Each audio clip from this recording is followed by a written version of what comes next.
फाज़िल बरेलवी रहमतुल्लाह अलैह फरमाते हैं कि क़यामत में मंजर इस तरह का होगा कि नबी पाक हमारे आगे आगे चलेंगे और हमें अल्लाह की रहमत की खुशखबरी सुनाते जाएंगे। जब हुजूर ये खुशखबरियाँ सुनाएंगे तो हुजूर के लबहाए मुबारका से फूल गिरेंगे और हम उनको उठाते जाएंगे। फरमाते खुद तो वो थोड़ी देर के लिए रोएंगे अल्लाह की बारगाह में कि या अल्लाह इन्हें माफ कर दे, खुद रोएंगे लेकिन हमें हंसा देंगे। पेश हक मुजदा शफात का सुनाते जाएंगे, आप रोते जाएंगे और हमको हंसाते जाएंगे। और बाग़ जन्नत में मुहम्मद सल्लल्लाहु अलैहि वसल्लम, बाग़ जन्नत में मुहम्मद मुस्कुराते जाएंगे, फूल रहमत के गिरेंगे, हम उठाते जाएंगे। हश्र तक डालेंगे हम पैदाइश मौला और मिस्ल फारिस नजद के किले गिराते जाएंगे। और क्या ज़ौक़ बयान किया, फरमाने लगे खाक हो जाएं अदुब जल कर मगर हम तो रज़ा, दम में जब तक दम है जिक्र उनका सुनाते, जब तक सांसों की डोरी चल रही है, दम में जब तक दम है जिक्र उनका सुनाते जाएंगे। अल्लाह तबारक व तआला ने ना हमारे महबूब करीम अलैहिस्सलाम को दुनिया में भेजा तो फरमाया या अय्युहन्नासु क़द जाअकुम बुरहानुम मिन रब्बिकुम, ऐ लोगों तुम्हारे पास तुम्हारे रब की दलील। अल्लाह तबारक व तआला ने महबूब पाक अलैहिस्सलाम को सिरापा दलील बना के भेजा। बाकी अंबिया किराम अलैहिमुस्सलाम के पास भी अपनी नबुव्वत के दलाइल के तौर पर बेशुमार मौजज़ात थे और हुजूर करीम अलैहिस्सलाम के तो पूरे वजूद को ही अल्लाह ने मौजज़ा बनाया। और नबी पाक सल्लल्लाहु तआला अलैहि वसल्लम की नबुव्वत की दलीलें, हुजूर के रिसालत के मुस्तहकम दलाइल जगह जगह आपको मिलेंगे। सबसे पहली चीज तो ये समझने वाली है कि नबी पाक अलैहिस्सलाम ने जिस चीज को सबसे पहले अपनी नबुव्वत की दलील के तौर पर बयान फरमाया वो हुजूर का किरदार है, सीरत है, अमल है, हुजूर का लोगों के साथ रवैया है। नबी पाक अलैहिस्सलाम की तबलीग के 3 दौर हैं। एक तो हुजूर ने अपने कौल से तबलीग फरमाई है, तो 40 साल की उम्र से महबूब ने ऐलान फरमाया और तबलीग की।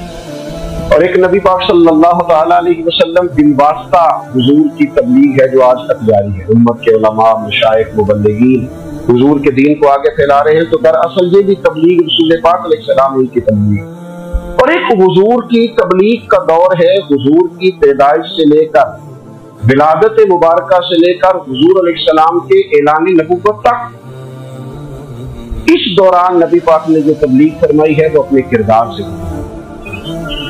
अरब का वो मुआशरा जो बड़ा मैला कुचैला गदला हो चुका था, जिसके अंदर सरासर मादा परस्ती का जोर था, जिसके अंदर लोग इंसानों की खरीदो फरोख्त करते थे, जिसके अंदर बेटियों को जिंदा दफन कर देते थे, जिसके अंदर जो आदमी जितना ज्यादा मजबूत होता था उतना ज्यादा लुटेरा बन जाता था, उस मुआशरे के अंदर रसूल करीम अलैहिस्सलाम ने 40 साल गुजारे। और इस तरह गुजारे जो बेगाने भी थे वो भी कहा करते थे ये सादिक है, ये अमीन है। और जब हुजूर ने ऐलान नबुव्वत किया तो फरमाया, ये कुरान मजीद के लफ्ज़ है, फरमाया फ़क़द लबिस्तु फ़ीकुम उमरम मिन क़ब्लिही अफ़ला ताक़िलून, मैं तुम्हारे बीच उम्र का एक हिस्सा गुजार चुका हूं, तुम्हें अकल नहीं है, शऊर नहीं है। नबी करीम अलैहिस्सलाम ने अपने किरदार को, अपने अमल को अपनी नबुव्वत की दलील के तौर पर बयान फरमाया। वो तो हज़रत हलीमा भी फरमाती है ना, जब मैं नबी करीम अलैहिस्सलाम को अपने घर ले गई तो मेरा अपना बच्चा भी दूध पीता था, 2 मेरे बेटे हो गए, एक मेरी ये नस्ली औलाद और हुजूर मेरी रज़ाई औलाद। तो कहती है जब मैं करीम महबूब अलैहिस्सलाम को अपने सीने से लगाती थी तो हुजूर मेरे एक पिस्तान से दूध पीते थे और दूसरा अपने भाई के लिए छोड़ दिया करते थे। यहाँ से रसूल करीम अलैहिस्सलाम ने किरदार के जरिए तबलीग और फिर ऐलान नबुव्वत से पहले एक तंजीम अरब के जवानों पर, अरब के सरदारों पर मुश्तमिल बनाई गई, जिसमें नबी करीम अलैहिस्सलाम ने बड़ा हिस्सा लिया सरकार ने, और बड़े अहम लोगों को शऊर हुजूर ने अता फरमाए। वो उस जमात का फैसला था कि हम सारे जवान, सारे बड़े लोग मिलेंगे। ये हुजूर के ऐलान नबुव्वत से पहले की बात है। हम बड़े लोग मिलेंगे, किसी बड़े को किसी छोटे पर जुल्म नहीं करने देंगे, किसी आदमी को किसी गरीब का हक नहीं खाने देंगे। हुजूर अलैहिस्सलाम ने ना अपने किरदार से, अपने अमल से, और आपका जो अमल होता है ना वो असल होता है, ایک ہوتا ہے آپ کوئی بات کرتے ہیں اور ایک ہوتا ہے کہ آپ کوئی عمل کرتے ہیں۔ آپ جب عمل کرتے ہیں تو عمل کے ذریعے بھی لوگوں تک بات پہنچتی ہے کہ دراصل آپ کا اٹھنا بیٹھنا چلنا پھرنا کیا ہے۔ میرے رسول کریم علیہ السلام کا اٹھنا بھی ایک نبی کا، بیٹھنا بھی ایک نبی کا، بات کرنا بھی ایک نبی کا، معاملات زندگی کرنا بھی ایک نبی کا، لین دین کرنا بھی ایک نبی کا۔ ایک شخص کہتے ہیں میں نے اعلان نبوت سے پہلے حضور علیہ السلام سے کوئی چیز خریدی تھی اور میں نے عرض کیا تھا آپ یہاں تشریف رکھے میں پیسے لے کے آتا ہوں، میں 3 دن کے بعد آیا۔ دیکھو یہ بات کرنی کتنی آسان ہے، بولنی کتنی آسان ہے، پر 3 دن یہاں میرے بھائی کو کسی شخص کو 2 گھنٹے انتظار کرنا پڑ جائے تو لوگ کہتے ہیں الانتظار وہ شد من القتل، یہ تو قتل سے زیادہ تکلیف والا معاملہ ہے منتظر رہنا کسی کا۔ کہتے 3 دن کے بعد میں آیا، میرے رسول کریم وہی تشریف بس اتنا فرمایا یار تم نے مجھے بڑی تکلیف میں ڈال دیا، 3 دن ہو گئے یہاں رکے ہوئے۔ تو حضور نے اپنے کردار کو، اپنے عمل کو، اپنے معاملات کو سب سے پہلے اپنی نبوت کی دلیل کے طور پر پیش کیا۔ اسی نے کیا خوب کہا تھا کہ جو تیری جان کے دشمن ہے وہ بھی کہتے ہیں، وہ جو تیری جان کے دشمن ہے، بظاہر تو آئے ہیں نا ہجرت کی رات جان لے لے، لیکن امانتیں حضور کے گھر میں رکھی ہوئی، امانتیں کاشانہ نور پہ پڑی ہیں، وہ جو تیری جان کے دشمن ہے وہ بھی کہتے ہیں کہ امین تو ہے اور صداقت کی آبرو، امین بھی تو ہے، صداقت کی آبرو تو ہے۔ پہلے کردار۔ پھر دوسری بات، اللہ تعالیٰ نے اپنے محبوب علیہ السلام کو اپنا مطلق نائب بنا کر، اپنا محبوب اعظم بنا کر، ایسے ہی سارے انسانوں کے بارے میں کہا وَإِذْ قَالَ رَبُّكَ لِلْمَلَائِكَةِ إِنِّي جَاعِلٌ فِي الْأَرْضِ خَلِيفَةً، میں زمین میں اپنا نائب بنانے والا ہوں۔ لیکن حضور علیہ السلام تو محبوب ہے نا، حضور کی نیابت تو محبوبیت کے درجے پر فائز ہے۔ تو رسول پاک کو رب کریم نے اس طرح کا بنا کے بھیجا۔ حضرت عبداللہ ابن رواحہ رضی اللہ تعالیٰ کو بیان فرماتے ہیں کہ اگر حضور کوئی معجزہ نہ بھی دکھاتے، نبی کریم علیہ السلام سے کوئی اعجاز لوگ نہ بھی دیکھتے، تو محبوب کا تو چہرہ ہی اس طرح کا تھا، لوگوں نے دیکھتے جانا تھا اور کلمہ پڑھتے جانا۔ لیکن باوجود اس کے میرے رسول پاک کا اعجاز یہ ہے، کمال یہ ہے کہ حضور کبھی اشارہ کر دے تو چاند 2 ٹکڑے ہو جائے، کبھی دعا مانگ دے تو ڈوبا ہوا سورج واپس آ جائے، کبھی محبوب گزرنے لگے تو پتھر آپ پر سلام پڑے، کبھی حضور پہاڑ پر چڑھ جائیں تو پہاڑ وجد میں آ کر جھومنے لگے، محبوب کا کبھی نماز پڑھاتے ارادہ بن جائے اللہ تعالیٰ قبلے کا رخ کی تبدیل فرما دے۔ کیا خوبصورت سوچ ہے اور کیا نظریہ دیتے ہیں بریلی کے امام۔ فرماتے اجابت کا جوڑا عنایت کا صحرا دلہن بن کے نکلی دعائے محمد، اور اجابت میں جھک کر گلے سے لگایا بڑی ناز سے جب دعائے محمد۔ دیکھو خدا کی رضا چاہتے ہیں دو عالم، خدا چاہتا ہے رضائے محمد صلی اللہ تعالی علیہ وسلم۔ اور ایک مقام پہ فرماتے ہیں نائب دست قدرت پہ لاکھوں سلام، نائب دست قدرت پہ لاکھوں سلام۔ اللہ تعالیٰ نے نبی پاک صلی اللہ علیہ وسلم کو بھی اعجاز۔ ایک اور بات، حضور امی ہے، دنیا میں آ کر محبوب نے کسی سے پڑھا ہی نہیں، میرے محبوب نے جتنا پڑھا ہے رب کریم سے پڑھا ہے۔ الرحمن علم القرآن خلق الانسان، رحمان نے قرآن سکھایا پھر انسان بنا۔ اللہ تبارک و تعالیٰ کی بارگاہ کرم سے حضور نے لیا۔ رسول کریم امی ہے، یہ بھی حضور کی نبوت پر ایک بڑی دلیل۔ دیکھو ایک ہوتا ہے کہ آدمی بچپن سے کسی چیز سے شغف رکھے اور جب اس کی عمر بڑی ہو جائے تو کہتے ہیں اس کا تجربہ بڑا ہو گیا۔ یہ پہلے کوئی شعر کہتا تھا، کوئی ادبی جملہ کہتا تھا، اب اس کی یہ کام کرتے کرتے عمر بڑی ہو گئی ہے تو رسوخ حاصل ہو گیا۔ 40 سال کی عمر مبارک تک نبی کریم نے ایک شعر بھی نہیں کہا۔ حضور علیہ السلام نے کبھی کوئی ایسی بات، ویسے تو حضور کی ہر بات حکمت والی، لیکن جس کو عرب کے لوگ اپنے لہجے میں شاعری یا اپنے لہجے میں ادب کرتے تھے، وہ حضور نے بیان نہیں فرمایا۔ لیکن جب 40 سال کی عمر میں اعلان نبوت کیا تو پھر بڑے بڑے فصیح و بلیغ، بڑے بڑے سیانے، طفیل بن عمر کہتے ہیں کہ اس شخص کو بھی میں نے دیکھا جسے بڑا ناز تھا اپنی فصاحت اور بلاغت پر، اور جب وہ حضور کے پاس آیا اور اس نے آگے کچھ باتیں کی تو معلوم خاموشی سے سنتے رہے۔ جب وہ چپ کر گیا تو میرے کریم نے صرف سورہ فاتحہ پڑھی، कभी उठता था, कभी बैठता था, कभी गौर करता था, कभी दाएं जाता था, कभी बाएं जाता था। फिर कहने लगा बताओ ना कलाम किसका है? फरमाया उस रब का, उस रब का, उस रब का जिसका मैं रसूल बन के आया। नबी करीम सल्लल्लाहु ताला अलैहि वसल्लम उम्मी हैं, लेकिन हुजूर ने कायनात के राजों से पर्दे हटा दिए। नबी करीम ने जीने के सलीके बता दिए। हुजूर ने हर शख्स को उसके मकसद हयात से आगाह कर दिया। नबी करीम अलैहिस्सलाम ने वो फलसफा हयात बयान किया तो लोगों को सिर्फ जीने में मजा नहीं आया, मरने में भी मजा आया। लोग आगे बढ़ बढ़ के जाने पेश करने लगे, अपनी औलादें कुर्बान कर, जो फलसफियों से खुल न सका और नुक्ता बरों से हल न हुआ, वो राज एक तैबा वाले ने बतला दिया चंद इशारों में। महबूब करीम उम्मी हैं, लेकिन हुजूर ने इस तरह दुनिया को सिखाया, इस तरह दुनिया को पढ़ाया, इस तरह हुजूर ने इल्म के चिराग और दीप रोशन किए कि क़यामत तक जिसे रोशनी मिलेगी ना, उसे सिर्फ दरवाज़ा मुस्तफा से मिलेगी, उसे रसूल करीम अलैहिस्सलाम के दर दौलत से मिले। कुछ लोगों ने कहा कि अपने पास से आयात बना दिया, अपने घर में बैठ के दावे कर लेना तो कोई मुश्किल काम नहीं हो, सारे लोग ही कर लेते हैं। बल्कि वो हमारे एक बुजुर्ग कहा करते थे, ख्याली पुलाव पकाइए टिक्के हो कदे भी काट ना पाइए। तो कौन सा पैसों का डालना है, ज्यादा डालें आप और ज्यादा डालें। बहुत सारे लोग हैं आज भी, कुछ लिबरल है बेचारे, कुछ दीन बेजार तबका है, तो वो कहते हैं जनाब हमें तो जदीद बातें बताएं, हमें तो नए उसलूब के मुताबिक लेके चले, हमें तो। और भाई सुन, मेरे नबी पाक अलैहिस्सलाम ने फरमाया मेरा कुरान कभी पुराना नहीं है, इसे पढ़ के देख, इसकी जिद्दत का हुस्न देख, ये तो खिला हुआ बाग है। तो एक दफा इसके करीब आएगा तो खुशबू मिलेगी, दूसरी दफा आएगा तो उससे ज्यादा ताज़ी मिलेगी। एक दफा फल खाएगा तो मजेदार होगा, दूसरा खाएगा तो सकता है शक्ल मिलती जुलती हो लेकिन जायका बड़ा निराला हो।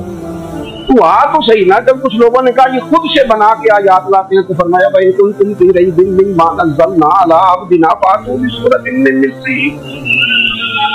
अगर तुम्हें कोई शक है इसमें जो हमने अपने बंदा खास में नाजिल किया है तो तुम भी जैसी तो चलो चैलेंज खुला दे दिया। फरमा वदू शुहदाअकुम मिन दूनिल्लाह,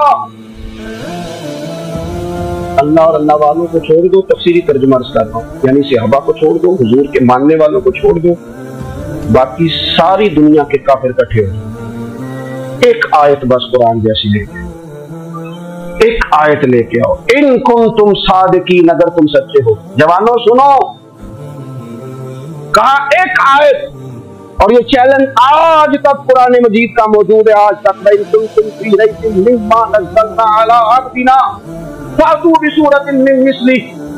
कुरान के मुकाबले की एक सूरत लेके आओ और सारे हिमायती इकट्ठे कर लो। इन कुंतुम सादिकीन, अगर तुम सच्चे हो। जवाब तो उधर से आना था ना, लेकिन कायनात के रब ने जवाब भी खुद दिया। फरमाया फ़इल्लम तफ़अलू वलन तफ़अलू, अगर तुम ना ला सके, और फरमाया तुम ला सकते भी नहीं। अगर तुम ना ला सके और तुम ला सकते भी, न खंजर उठेगा न तलवार तुमसे, ये बाजू मेरे आजमाए हुए। वलन तफ़अलू, तुम ला भी नहीं सकते। हिजारा, फिर उस आग से डर जाओ जिसका ईंधन आदमी और पत्थर। उइद्दत लिल काफिरीन, बनाई काफिरों के लिए, बनाई मोमिनों के लिए तो रब ने जन्नत बनाई है। उइद्दत लिल काफिरीन, ये दोज़ख अल्लाह ने किन के लिए बनाई है?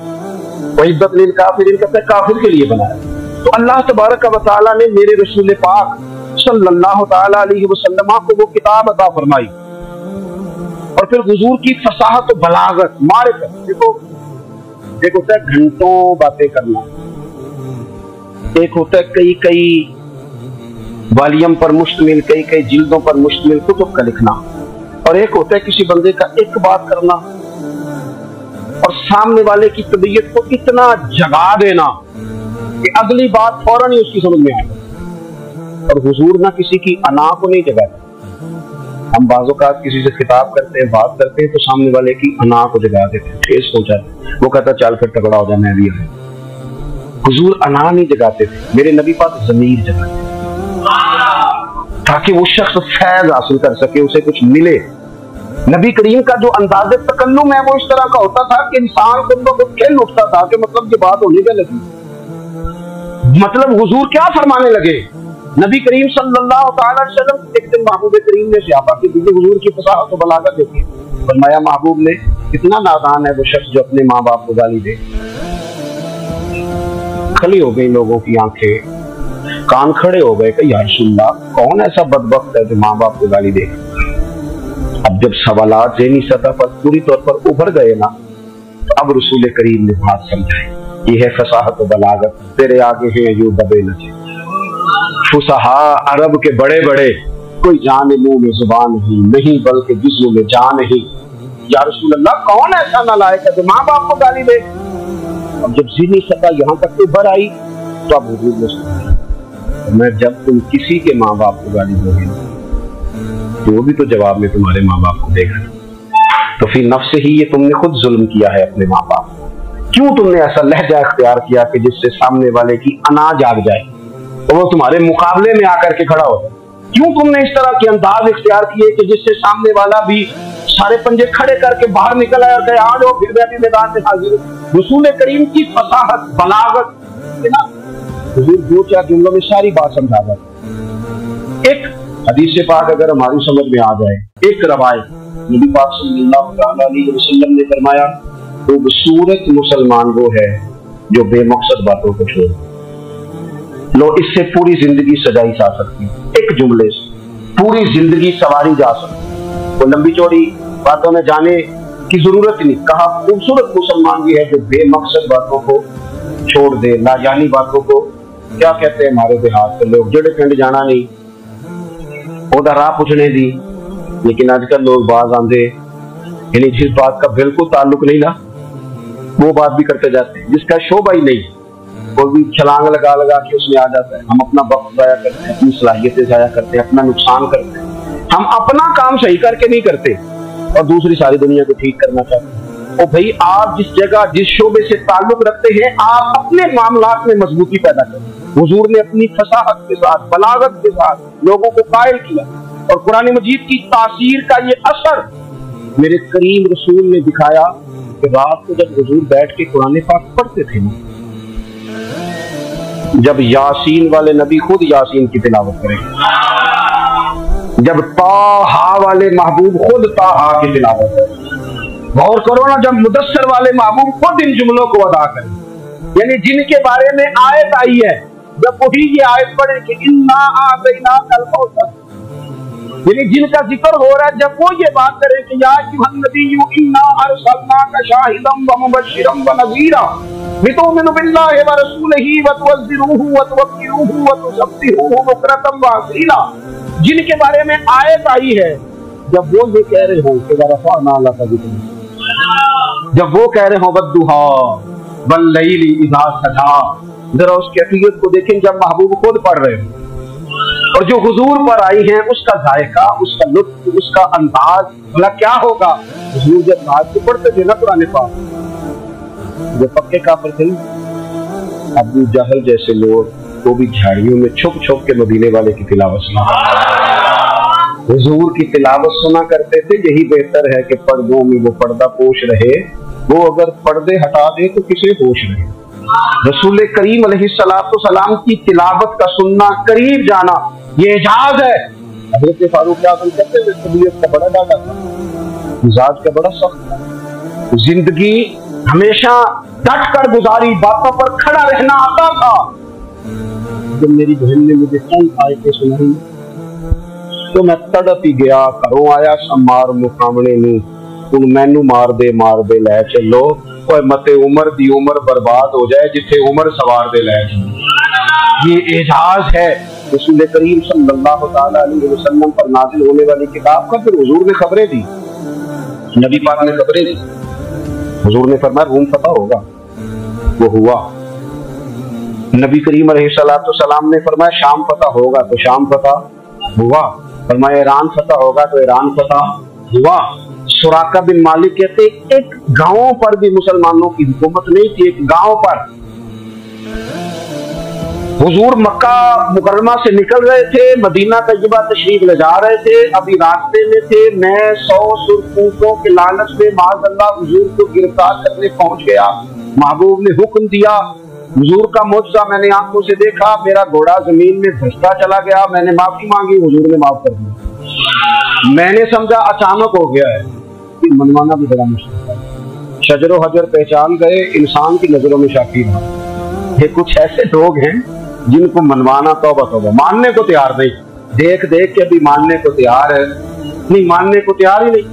कहते हैं कि मैंने फिर चाहा आगे बढ़ना तो फिर जमीन के अंदर मेरे घोड़े के पैर धंसने लगे। फिर माफी, करीम तेरे माफ करने की अदा पे भी कुर्बान जाए। ये नहीं फरमाया कि तू तो बार बार यूं ही करता है, फरमाया माफी मांगता है, जा मैंने माफ किया। कहते हैं 3 दफा मैं आगे बढ़ा, 3 दफा हुजूर ने माफ किया तो मुस्कुरा के फरमाने लगे, तू यहाँ मुझे गिरफ्तार करने आया है? वो कैसर रूम का इलाका बताओ। वो कंगन जो पहनता है ना हाथों में, बादशाह के कंगन मारूफ है, वो तेरे हाथों में आएंगे। अल्लाह करे आप समझे। ये जो लोग डरी डरी सहमी सहमी और हमारे बच्चे मायूसी की माज़अल्लाह बातें करते हैं, वो देखें हुजूर किस तरह की गुफ्तगू फरमाते। अभी एक गांव पर भी इस्लाम की हुकूमत नहीं, लेकिन हुजूर का खबर देने का अंदाज। करीम फरमाने लगे, वो कैसे रूम के जो कंगन होंगे वो तेरे हाथों में आएंगे। मैं मुसलमान हो गया, हुजूर का विसाल हो गया, कंगन नहीं है। हजरत अबू बकर सिद्दीक का विसाल ज़ाहिरी हो गया, कंगन नहीं है। जनाब उमर का दौर आ गया, सुराका बूढ़े हो गए। कोई बंदा पूछता ना कि अब तो उम्र ढल गई है, जिंदगी का पता नहीं, कहने लगे नहीं मैं नहीं जाता। जब तक कंगन नहीं आते इजराइल कोई नहीं आएंगे, क्योंकि साढ़े नबी की जुबान साढ़े वास्ते कुरान। जो दिन को कह दिया दिन है तो दिन निकल आया, जो शब को कह दिया शब है तो रात हो के रही। और खुदा ने उनकी जुबान को इख्तियार दिया, उनकी मुंह से उनके बात हो के रही। पागल बरेलवी का तो अंदाज ही फिर अनोखा है ना।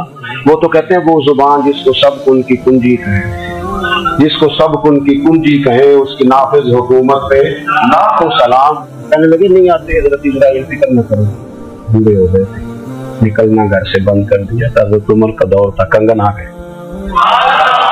हजरत फारूक आजम ने उनके पोतों से, नवासों से, बच्चों से कहा जाओ बुला के लाओ का दादा जान बूढ़े हैं। फिर मैं तुम कान में कह देना कंगन आ गए, फिर तुम देखना तो सही। कर हजरत सुराका आए, हुजूर ने जो खबरें दी, नबी पाक अलैहिस्सलाम ने जो गुज़श्ता कौमों के अहवाल बयान किए, तो फिर मेरे नबी पाक अलैहिस्सलाम ना दुनिया में इज्जतें देने आए। इज्जत, ये मिजाज हमें कम करना चाहिए। ये जो हम सारी जिंदगी इस काम में लगा देते ना, किसी को नीचा कैसे दिखाना है, ये अंदाज हुजूर ने नहीं हमें दिया। आप देखो हुजूर तशरीफ लाए तो हमें पता चला कि हजरत यूसुफ जैसा सोना कोई नहीं। हुजूर तशरीफ लाए तो हमें पता चला कि हजरत दाऊद जैसी खूबसूरत आवाज किसी की। हुजूर तशरीफ लाए तो हमें पता चला कि जनाब ईसा अलैहिस्सलाम का फक्र इख्तियारी किस तरह। महबूब तशरीफ लाए तो हमें पता चला कि हजरत मूसा का जलाल किस तरह। ये तो हुजूर आए तो नबी पाक अलैहिस्सलाम ने उसकी भी अजमत बयान की, उसकी भी शान बयान की। हुजूर ने बताया कि अबू बकर सिद्दीक की शान क्या है, फारूक आजम का मर्तबा क्या है, उस्मान गनी की हया क्या है, मौला अली की शुजाअत क्या है, अहले बैत नबूवत की अजमत क्या है। हुजूर आए इज्जतें देने, माँ को इज्जत नहीं। कहा जिसका बाप राजी हो गया उसका रब राजी हो। फरमाया जो 2 बेटियां, 3 बेटियां, 4 बेटी बहनें या 1 बेटी या बहन ब्याह के आ गया ना, इस तरह मेरी 2 उंगलियां जुड़ी हुई है, मेरे साथ जुड़ के जन्नत में जाए। रसूल करीम सल्लल्लाहु अलैहि वसल्लम ने इज्जत दी, इज्जत। हुजूर इज्जतें देने, कोई एजाज नहीं। अनपढ़ बंदा है, सादा है, गरीब है, मजदूरी करता है, हाथों पे छाले, या रसूल अल्लाह इसका भी कोई एजाज है? कुर्बान जाए, मेरे करीम ने इज्जत दी। फरमाया मेहनत करके रोजी कमाने वाला तो अल्लाह का दोस्त है। ये ईंटें उठाने वाला, ये मुशक्कतें करने वाला, ये सुबह दिहाड़ी पे जाने वाला, ये बेचारा जो अचार से रोटी खाता है, तूने हर शख्स की किस्मत में ये इज्जत लिखी और आखिरी खुतबे की सूरत में वसीयत लिखी। रसूल करीम ने हर बंदे को एजाज दिया, अजमत हुजूर इज्जतें देने आए। नबी पाक अलैहिस्सलाम ने एजाज़ात दिए, हुजूर ने नवाजा। मेरे रसूल पाक की फिर کہ جو حضور کے صحابہ اور اہل بیت ہیں نا، یہ بھی میرے نبی پاک کی نبوت کی دلیل ہے۔ اتنی جلدی انقلاب آیا نہیں کرتے۔ وہ کل تک جو رہزن تھے حضور نے راہبر بنا، وہ لوگ جو کل تک ایک دوسرے کے گلے کاٹ کے کھاتے تھے، ایک دوسرے کو مارتے تھے، تکلیف پہنچاتے تھے، برادریزم پہ لڑتے تھے، حضور نے بھائی بھائی بنا دیے۔ ایک پلیٹ میں کھانا کھانے لگے، سیدنا بلال حبشی، صہیب رومی، سلمان فارسی، حضور نے یوں کر کے ملا دی۔ نبی کریم علیہ السلام نے تقسیمیں ختم کر دی دنیا۔ حضور کے صحابہ نے اپنا کردار اس طرح کا دکھایا، اتنا بلند کیا، اور صحابہ کرام علیہم رضوان اس کو دیکھ کر اتنی بلندیوں پہ گئے۔ گواہیاں اللہ کو قرآن دیتا ہے، فرمایا محمد رسول اللہ والذین معہ اشداء علی الکفار رحماء بینہم تراہم رکعا سجدا یبتغون فضلا من اللہ ورضوانا۔ فرمایا یہ جو میرے محبوب کے ساتھ والے ہیں کافروں پر سخت ہیں، آپس میں نرم دل ہیں، تم جب بھی انہیں دیکھو گے سجدے کرتے دیکھو، رکوع کرتے دیکھو، تم انہیں دیکھو گے اللہ کی رضا کے متلاشی۔ انہیں ساری مادہ پرستی سے نکال کر محبوب نے رب کی رضا کے راستے پہ ڈال دیا۔ میرے نبی کریم سید عالم صلی اللہ تعالی علیہ وسلم کی نبوت کے دلائل کے طور پر یہ ساری چیزیں آئی۔ بس میں بات سمیٹنے لگا ہوں۔ حضور کا جو اخلاق ہے نا، وہ بھی نبی کریم علیہ السلام کی نبوت کی بہت بڑی دلیل ہے۔ وَإِنَّكَ لَعَلَىٰ خُلُقٍ عَظِيمٍ، محبوب ہم نے آپ کو نا خلق عظیم کا مالک بنایا۔ کچھ لوگ سمجھتے ہیں صرف آپ کا بولنے کا انداز ٹھیک ہو تو آپ با اخلاق ہیں۔ نہیں بھائی، بولنے کا انداز ٹھیک ہونا با اخلاق نہیں، سچ بولنا اخلاق کیا۔ آپ کا حق بات کرنا اخلاق ہے، آپ کا صحیح گواہی دینا اخلاق ہے، آپ کا اللہ تعالیٰ کی طرف سے آزمائش آنے پر صبر کا مظاہرہ کرنا اونچا اخلاق ہے۔ رب نعمت دے تو آپ کا وجود ڈھلتا جائے شکر میں، یہ اخلاق ہے۔ رب کریم اگر آپ کو کسی وقت کسی آزمائش میں اپنی حکمت سے ڈالتا ہے تو عزت نفس کو برقرار رکھنا، خودداری کو برقرار رکھنا، یہ اخلاق۔ نبی پاک نے اعلیٰ ترین اخلاق کی بات بتائی، اعلیٰ ترین، جن لوگوں سے بیعت لے کے بس کہا تھا میرے ہاتھ پر بیعت کرو، چوری نہیں کی۔ نبی پاک علیہ السلام نے مختلف امور پر بیعت لی۔ حضرت حکیم بن حزام کہتے حضور نے میرے ہاتھ پہ ہاتھ رکھ کے کہا میرے ہاتھ پہ ہاتھ رکھ کے بیعت کرو کہ کسی دنیا دار سے سوال نہیں کرو، خودداری سے زندگی گزارو گے، عزت نفس جو رب نے تمہیں دیا ہے تم اس پر راضی رہو گے، لوگوں کی جیبوں کو ٹٹولنا، دوسروں کی دولتوں پہ راج کرنا، دوسروں کے مال پر نگاہیں ڈالنا، نہ بیعت کرو تو تم کبھی کسی سے سوال نہیں کرو گے، حد ہو گئی۔ نبھانے والوں نے پھر اس عہد کو نبھایا اور کمال کر دی۔ حضرت حکیم بن حزام گھوڑے پہ بیٹھے تھے، ہاتھ میں درہ تھا، وہ زمین پہ گر گیا، قریب غلام کھڑا تھا، حضرت حکیم بن حزام خود گھوڑے سے اترے، درہ اٹھایا، دوبارہ گھوڑے پہ بیٹھے، غلام عرض کرنے لگا حضور مجھے بتا دیتے میں اٹھا کر دے دیتا۔ آنکھیں چمک اٹھی، فرمانے لگے کیسے بتا دیتا، اپنے رسول سے وعدہ کیا ہے کبھی کسی سے سوال نہیں کروں گا، کبھی سوال نہیں کروں گا۔ اللہ کے محبوب نے ہمیں اعلیٰ اخلاقی قدروں کی بات ہمیں سکھائی ہے۔ ہم دیکھتے ہیں کہ بڑی جلدی 2 4 5 لوگوں کے غصہ دلانے پر ہم ساری اخلاقی حدوں کو کراس کر جاتے ہیں۔ اس کو ہمارا ایک وژن ہونا چاہیے، ہمارے ذاتی رویے بڑے معتبر ہونے چاہیے، لین دین کے معاملات کے اندر مسلمانوں کو بڑا صاف ستھرا ہونا چاہیے۔ ہمیں اپنی معاشی زندگی میں روزمرہ کے معاملات میں ہماری توجہات کا مقصد صرف اللہ رسول کی ذات ہونی چاہیے۔ رب کریم نے اپنی حکمت سے کسی کو کتنا دیا ہے یہ اس کی حکمت کے تقاضے ہیں، ہمیں اس نے جس رنگ میں جس حال میں رکھا ہے ہمیں اپنے رب کی رضا پر بہت زیادہ مطمئن ہونا چاہیے۔ اچھا پھر ایک اور بات، جن چیزوں کو ہم نے دکھ بنایا ہے نا یہ تو وہاں دکھ تھا ہی نہیں، مہینہ مہینہ چولہا نہیں جلا، لیکن کسی جگہ اظہار غربت ہے، حضور کی اولاد پاک کا یا صاحب کا یا ازواج کا، مہینہ مہینہ چولہا نہیں جلا، لیکن یہ اخلاق عالیہ کا حسن دیکھو، اپنے گھر مہینہ مہینہ چولہا نہیں جلا، جو مانگنے آیا اسے جھولی بھر کے عطا فرمایا، کوئی دروازے سے خالی نہیں گیا۔ عزیز بھائی، اگر زندگی میں اخلاقی قدریں ہم اپنا لیں اور ہم تھوڑا تھوڑا کر کے اپنے آپ کو تبدیل کریں، ساری زندگی توجہ رہی کہ فلاں کیا کر رہا ہے فلاں کیا کر رہا ہے، تھوڑا سا گردن کو جھکا کے اپنے اوپر توجہ ڈالیں، اپنے آپ کو وقت دیں، حضور کے اخلاق عالیہ کی روشنی میں، تعلیمات حسنہ کی روشنی میں हम अपने किरदार व अमल पर पूरी तवज्जो दें। इस वक्त बहुत बड़ी तादाद में उम्मत मुस्लिमा है, और ऐसा नहीं है कि दौलत नहीं है, दौलत से भी सरशार है। हमारे यहाँ बड़े बड़े इंजीनियर हैं, बड़े बड़े डॉक्टर हैं, लेक्चरार हैं, हमारे पास बड़े बड़े हॉस्पिटल हैं, बड़ा कुछ है, लेकिन किरदार व अमल के बादशाह, अपनी जिंदगी तकवे की रोशनी में गुजारने वाले उन लोगों की तादाद कम है। अगर कोई आज भी हर सारे काम नेक करे लेकिन जायदाद में से बेटी का हक रख जाए, फिर उसने क्या मिलाद बनाया? अगर आज भी जो 2-4 लोग बेचारे उसके जेरे दस्त हैं, मुलाजिमीन हैं, उनके साथ उसका रवैया इंतहाई सख्त हो, उसने क्या मिलाद बनाया? अगर आज भी वो बरादरीज़म की बुनियाद पर दोस्तियां करे और छोटे बड़े की वो तकसीम रखे, जिसे हुजूर ने फरमाया कि कबीले के तारुफ के लिए, वरना किसी अरबी को अजमी पर, गोरे को काले पर कोई फजीलत। अगर कोई आज भी इस बरादरीज़म का कायल है, फिर उसने क्या मिला? अगर कोई शख्स आज भी अपने आप को मादा परस्ती में पूरी तरह धकेल चुका है और रज़ा इलाही का मुसाफिर नहीं बना, तो उसने क्या मिला है? अपनी तबीयतों में रूहानी तब्दीली और वो खास अफकार जो हुजूर अपने गुलामों में पैदा फरमाते, उन अफकार को पैदा करना, सोचों को बदलना, सोचों को, नजरियात को बदलना, अपने रोजमर्रा के मामलात का जायजा लेना कि हम किस तरह आगे बढ़ सकते हैं और किस तरह हम एक बेहतरीन उम्मती और एक बेहतरीन मुसलमान बन सकते हैं, इस पर तवज्जो देना, ये मिलाद हमें सबक देता है। अल्लाह ताला मुझे और आपको अमल की तौफीक अता फरमाए। आखिर दावा या